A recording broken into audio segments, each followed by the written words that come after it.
I'm Vera from the Center of Social Sciences in Hungary, in Budapest. Let me welcome all of you and tell you how honored we feel that so many of you have joined this webinar, and we hope to give you some interesting insights from our latest study. We found pretty interesting. The title is From Landing to Arrival, the Subtle Integration of Immigrants in Western Europe. We are going to speak about the following items. In the introduction, we will give you a background to our study, which is a third in a row. We will give a few words about the methodology, the conceptual framework, in order for you to understand the tables and charts we are going to show you. Let me tell you first that this is a part of a series of studies, analysis that we have done in cooperation with the Friedrich-Ebert-Stiftung in Budapest. We have produced two reports before, 2 years ago and a year ago, which looked into societies' attitudes towards migrants and immigration in general. They looked into the differences between European member states, and also they looked into how these attitudes were changing. Now we shift our focus, and we are looking, as Marco mentioned, we are focusing to societies' to immigrants' attitudes towards in general.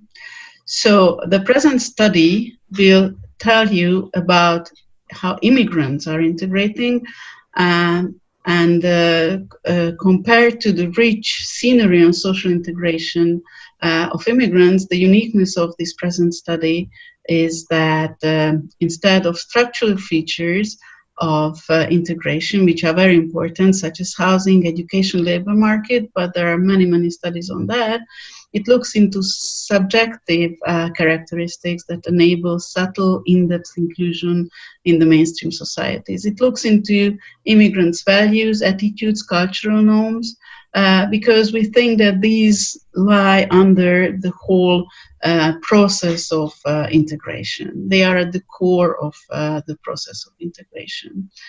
The common feature with the previous reports is that they were produced in cooperation with Friedrich-Ebert-Stiftung, and they all use European Social Survey data. So the key areas of the investigation are the following. Firstly, and most importantly, we were interested in whether immigrants are different in terms of their values, attitudes, and cultural norms compared to native population and compared to each other, to various subgroups of immigrants. We also investigated the role of the region of origin, the role of the environment offered by the host country, and the role of the time spent in the host country in this long process of subtle integration.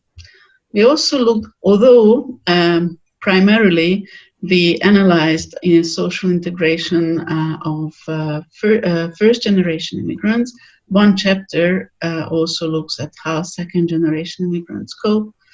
So finally, summarizing our interest, I can say that we were interested in whether integration is a steady process or a bumpy road. So I will give now the floor to Bence, who is going to introduce the data and the conceptual framework of the study, so that you can interpret the tables and charts we are going to present as findings. Okay, welcome everyone. My name is Bence Ságvári, and I'm the co-author of this report with Vera.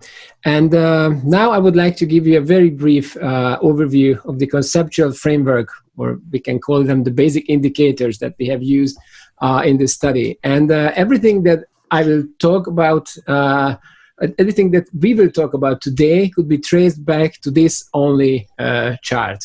So I suggest that you pay a special attention to it.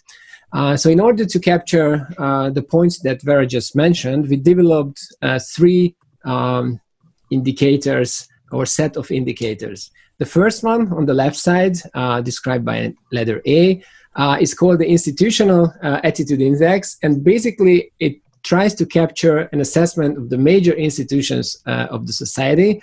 And if we go to the level of questionnaire items. It includes questions related to satisfaction with education, economy, the government, healthcare, and democracy. And it also includes questions on institutional trust, namely trust in police, in political parties, in politicians, and in the legal system, and in the parliament. And as you can see, there are 10 items in this indicator. And this is, from a mathematical point of view, this is represented on a scale from 0 to 100. And in every chart that we will show you, the larger value or the greater values will reflect more satisfaction and trust, whereas smaller values will mean less satisfaction and trust. And of course, the main findings will be basically the differences of these indexes among certain groups of immigrants and the native local population. The second index that we will use in this study is called the Perceived Exclusion Index, and basically it reflects how immigrants feel themselves in their new societies, and especially whether they feel discriminated against based on any visible or non-visible element of the migrant origin, such as their color or race, their nationality, their religion, language, or ethnic group. And from a survey methodology point of view, if an immigrant that was asked in the European Social Survey said that he or she feels discriminated based on any of these dimensions, we categorize this person as someone who feels excluded. And the third set of indicators that we will use is called acculturation. So this is the general term for three indicators.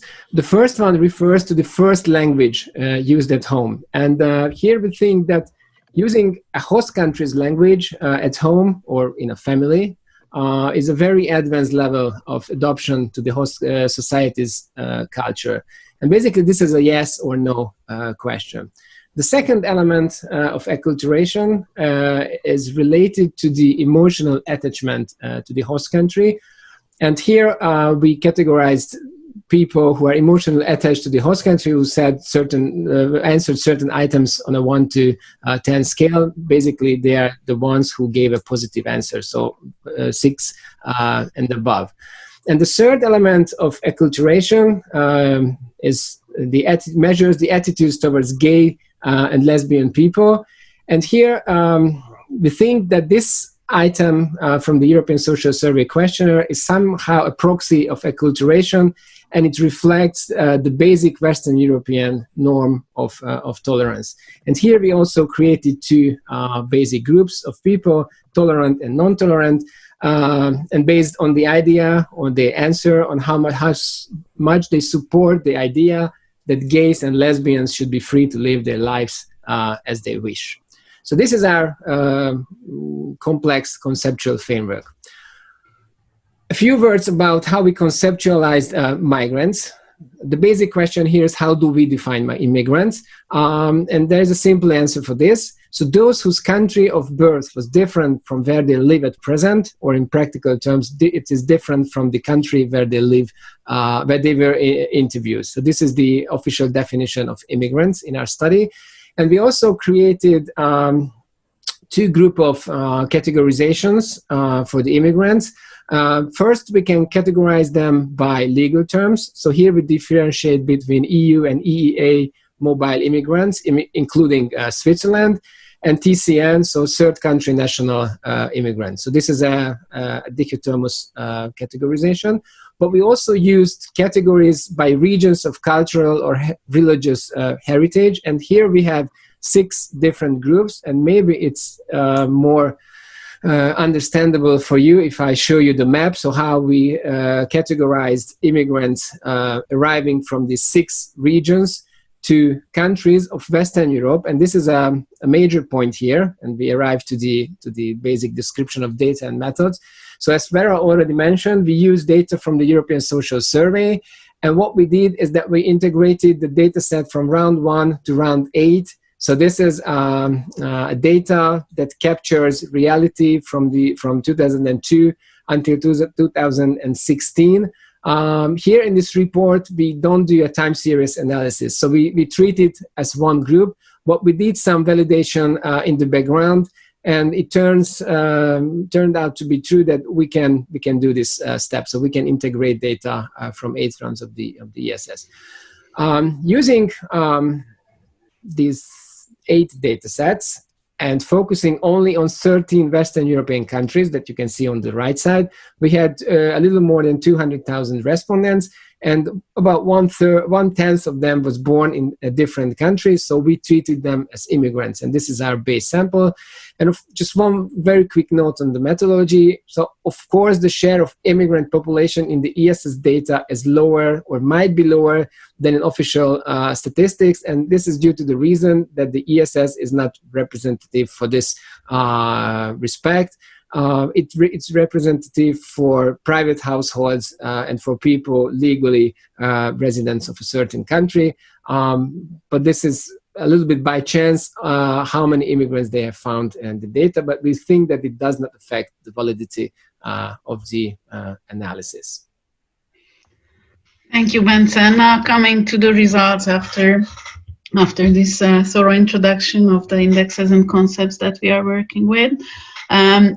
Firstly, I have to say that we will be able to highlight only some of the findings. So this 30 minutes is not enough to present all the findings and the entire report. So I would very much like to encourage you to read the report and look into the report, especially that the tables and charts we are going to present are rather complex, and it's nice simply to go into those and having more time to understand them. So the first part of the analysis that we looked into is the first question, tries to answer the first questions, are immigrants different from local societies, and if so, how? So the first aspect that Bence mentioned is attitudes towards institutions. We think that institutions and attitude towards institutions are very important in terms of social inclusion. And let me just very shortly tell you a few technicalities about the charts we are going to present. All the charts that are coming have the same structure. The upper part will show differences between countries of destination, so those 13 countries that are included in the analysis. The lower part presents data for region of origin and compares immigrants based on the region of origin. The upper part of the chart is always has the same colors. There is gray. Gray refers always to non-immigrant or native population.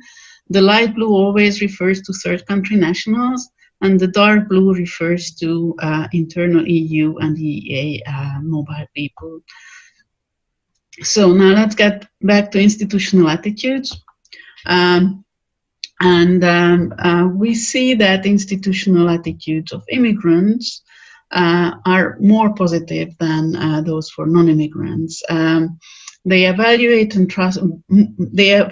more positively institutions, major societal and economic institutions, and also they trust them more than local populations. This is not a big surprise because immigrants are not stupid to go to countries where they don't trust institutions. But anyway, it's a very nice picture, seeing that in all countries we studied, this relationship stands. However, we also see that in countries where locals have lower trusts and lower satisfactions in their institutions, immigrants also have lower trust and satisfaction. So it means that actually it's the country and the host country which determines these attitudes. The next aspect that we were looking at is how immigrants feel included or excluded from the society. It is very clear that especially third country national immigrants feel higher exclusion from the society than locals or even internal EU and EEA mobile people. However, there is a great difference. If you look at the lower part of the chart, you can see that there is a big difference between immigrants who are visibly different and those who are not. So you can see that It is immigrants from the Middle East, North Africa, Sub-Saharan Africa, who sends highest levels of exclusion, and also immigrants from Southeast Asia and Latin America feel quite excluded, while those who come from regions of all the EU member state and post-communist parts of the world, they feel less exclusion.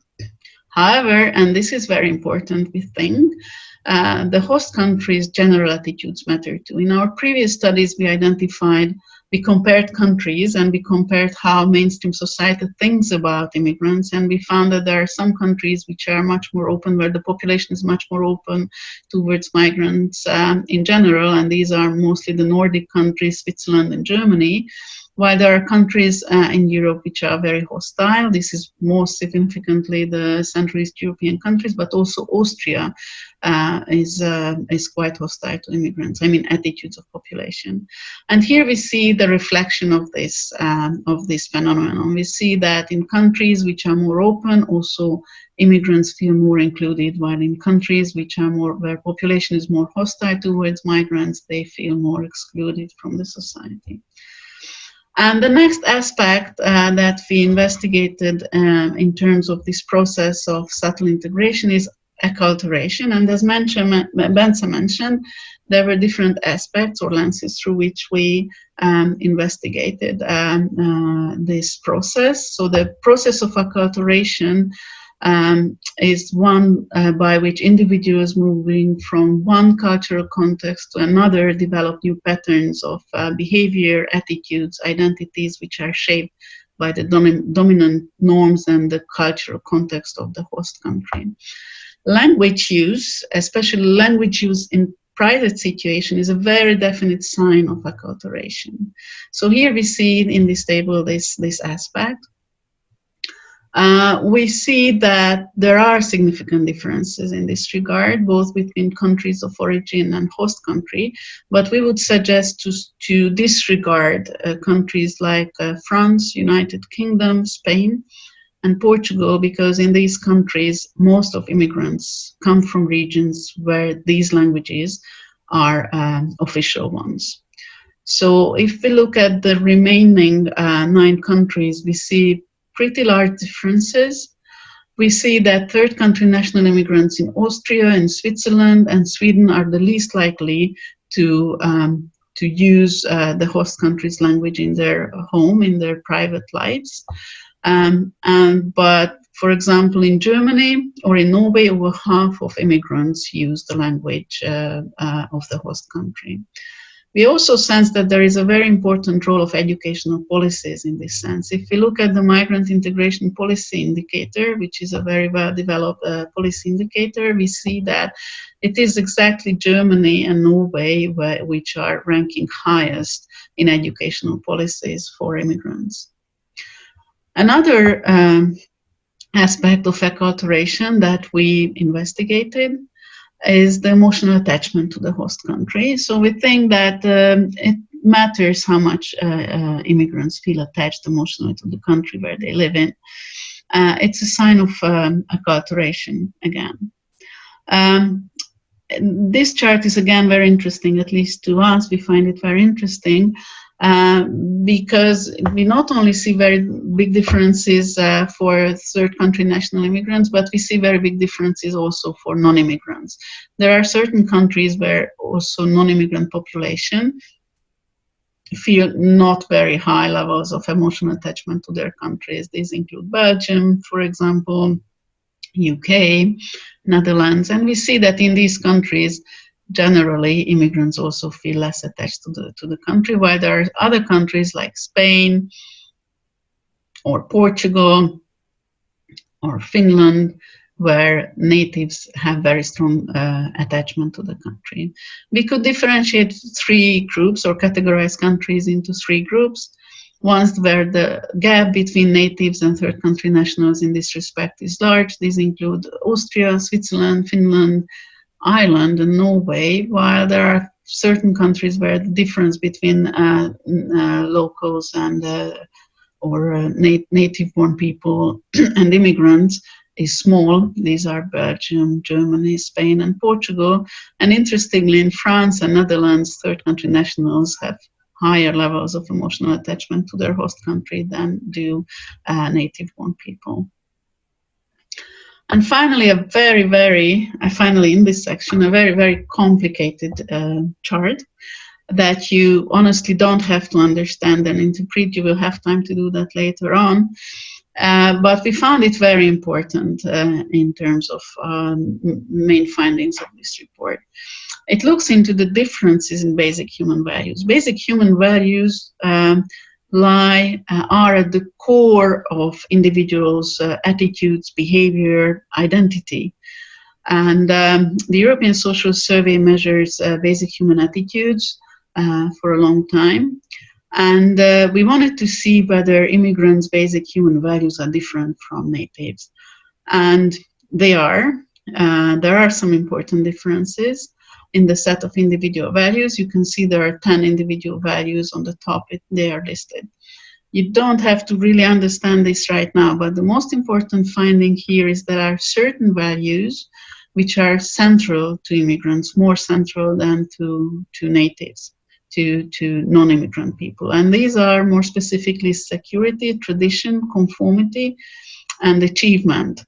And this means that immigrants value security much more than native-born people, which is not a big surprise because most of the immigrants, third country national immigrants, come from regions where security is much less a given thing than in Europe. But tradition is very important because tradition is something through which they can stay rooted.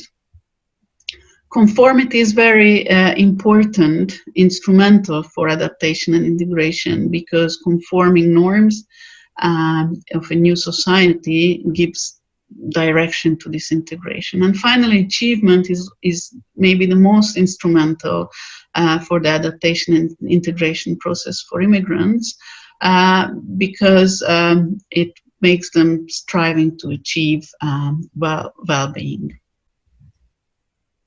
Okay, in this next part or second part of the analysis, I will move the previous rather, let's say, static analysis into a time-sensitive, more dynamic perspective. And I will focus, or we will focus on the role of time from the perspective of the immigrant, namely the time, the number of years they have spent in their current host country. And here the main question is whether immigrants adapt over time to the host society or not. And the first chart shows this dynamic perspective in relation to the institutional attitude index. And what we see here is quite visible, and is that there's a clear and unequivocal process of immigrants adapting to the natives' institutional attitudes by time in basically all countries and for all immigrant groups, which is not on this chart, but you should believe us that this is the situation. This is a question, so really what we see here in this chart, because it can also be interpreted as a process of disillusionment, which means that, as you can see, all charts have a decreasing trend. So the more time you spend in your host country,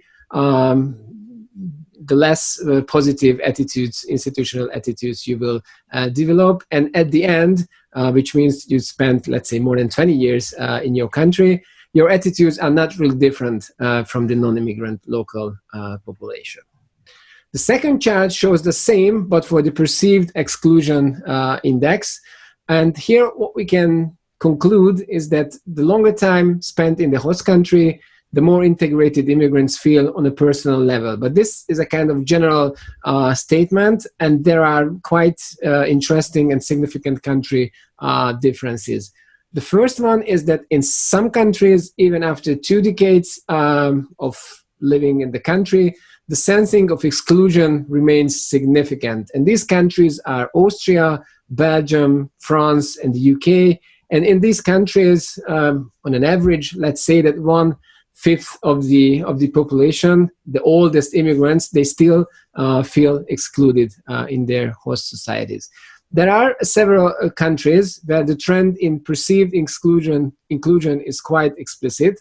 And the same is true again for Austria. So you can say that although it's almost 1/5 of the migrant population, immigrant population who feels excluded, who are in the country for more than 20 years, but this is a big decrease from the fresh immigrants, whose indicator is at 42, which is quite high. But other countries in this group are Spain, Portugal, France, and Ireland. And in some countries, the trend of decreasing perceived exclusion is simply not monotone. So it's fluctuating, and we cannot really conclude or make a strong statement about their perceived exclusion. The use of language, as we already told you, this is a quite visible sign of acculturation, shows again quite interesting patterns. And in most countries, we see a steady process of language adaptation, but it also varies country by country how much time is needed to finish, let's say, this process. Of course, it will be never finished. Some countries it takes longer time. In some countries it takes shorter time, and in some countries it will stay at a certain level, which is definitely not close to 80 or 90%. And the vast majority of immigrants seem to adapt to the language of the host country after 2 decades. There's only one exception, and this is Austria. And the pace of acculturation is, based on this chart, is quite clear and steady in the Nordic countries and also in Germany. And again, as I told you before, it's not that significant or not that straightforward in Austria.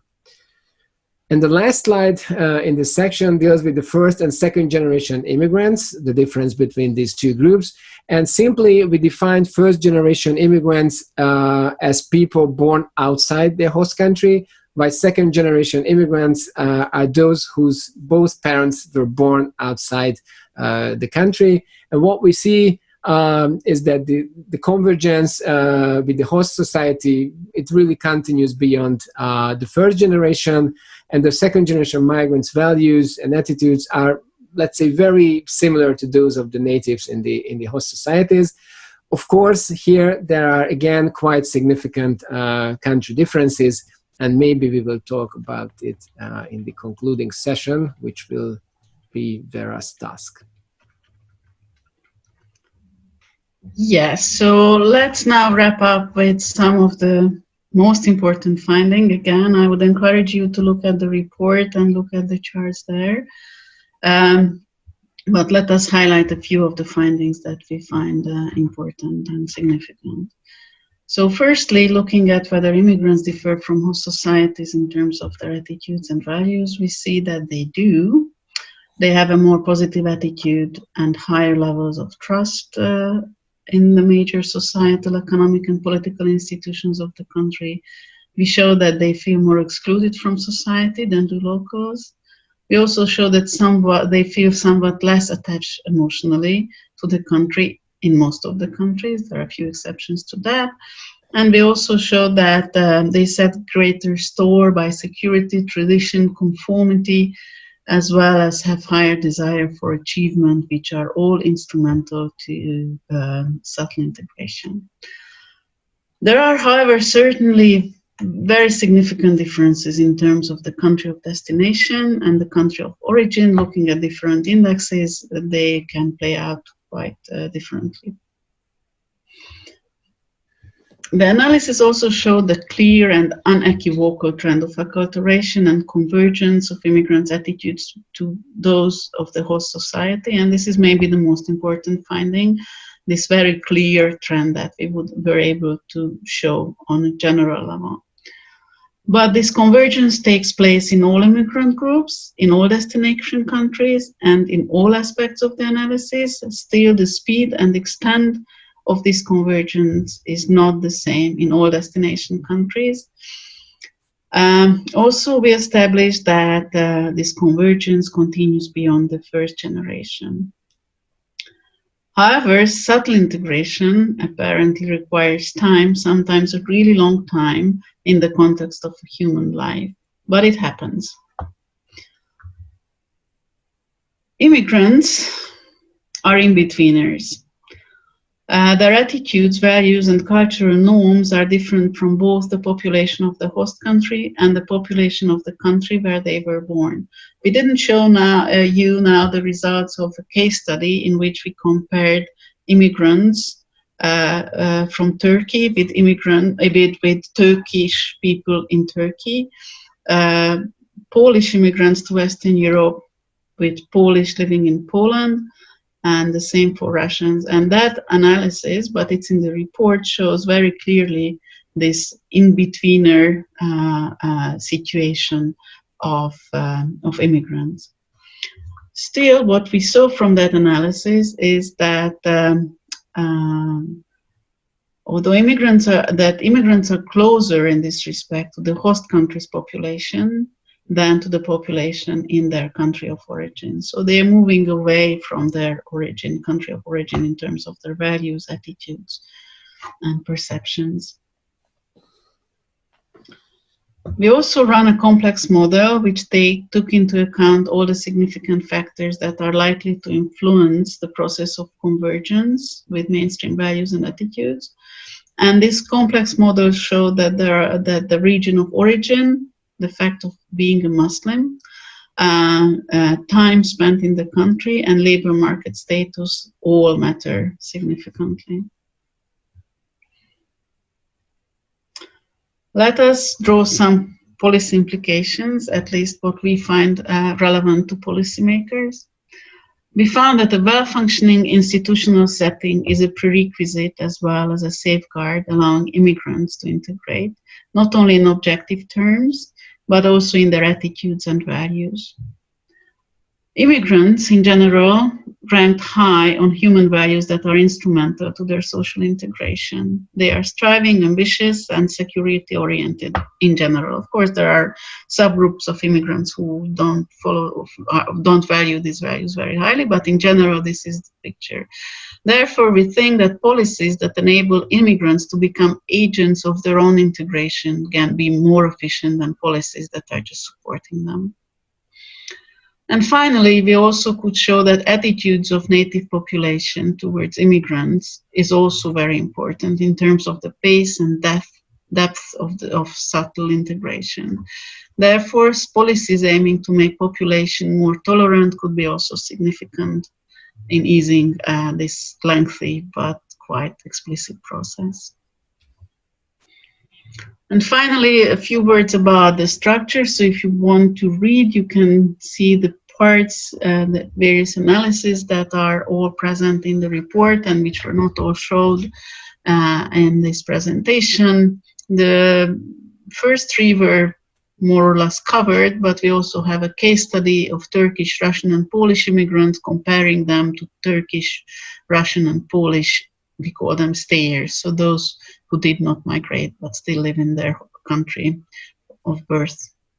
We also have a very complex multivariate model, which tells a lot about the most important factors that enable subtle integration of immigrants. And we did not cover very deeply, but there is a more in-depth analysis of the differences between first and second generation immigrants. So thank you very much for your attention, and we are very keen to hear your comments and questions.